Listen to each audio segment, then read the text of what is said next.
says, well, why would Democrats support Acorn despite all of the corruption, scandal, and the House of Representatives and Senate both voting to defund Acorn?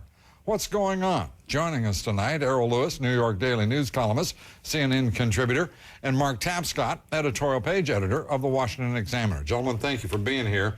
Why do you think Congresswoman Waters, Errol, wanted to add community groups to that oversight committee rather than keeping them on the advisory committee where they had traditionally been? Well, I think community groups belong in an oversight position when it comes to this. They're the people who have been worst affected by this. There are a number of panels. In fact, there's who's worst affected by it?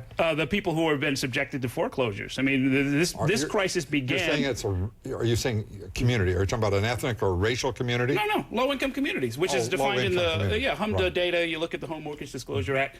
The Federal Reserve has a consumer advisory committee. I served on it in the 1990s, sitting side by side with Fed governors, and we talked about things, and it was a serious commitment. So why would Acorn be included in that? It doesn't say Acorn anywhere in the bill. No, but it says but organizations that serve the underserved and civil rights groups.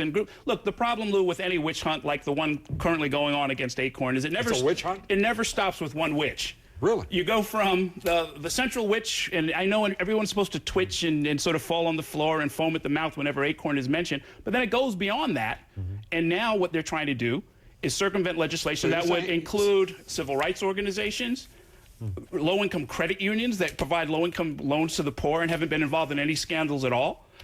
It's a very broad brush, and that, again, is the problem with the witch hunt. Errol Lewis says it's a witch hunt. He's accusing, apparently, the Congress and the Senate of going on a witch hunt, even though those were overwhelming votes, all but 7 votes in the United States Senate voting for defunding based on the corruption of Acorn and its leadership. What's your reaction? I am absolutely in agreement with Errol that community groups do have a place in these kinds of situations. The problem is criminal groups do not, and Acorn is a criminal group. They have nearly 24 investigations being conducted by state authorities all over the country on accusations of registration and voter fraud. We have separate investigations in the state of Louisiana about voting or financial fraud. One of their own founders' brother embezzled $1 million, covered it up.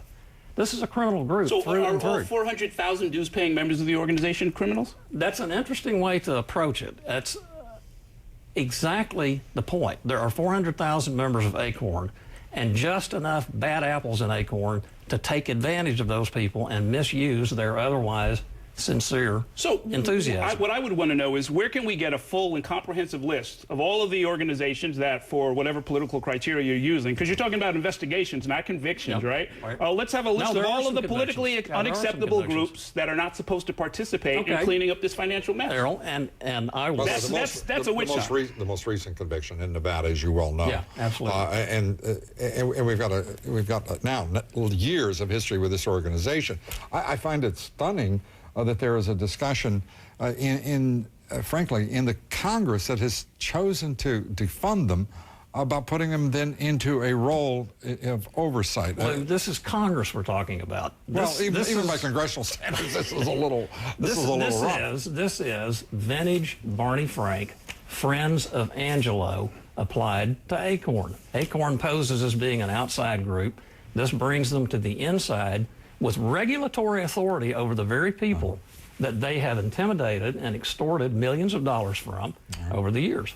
And the congressional resolution defunding Acorn expires Saturday.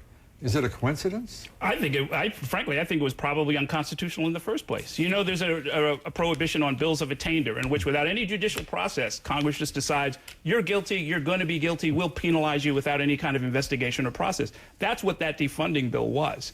And I don't know if it would have stood up to court scrutiny in the first place.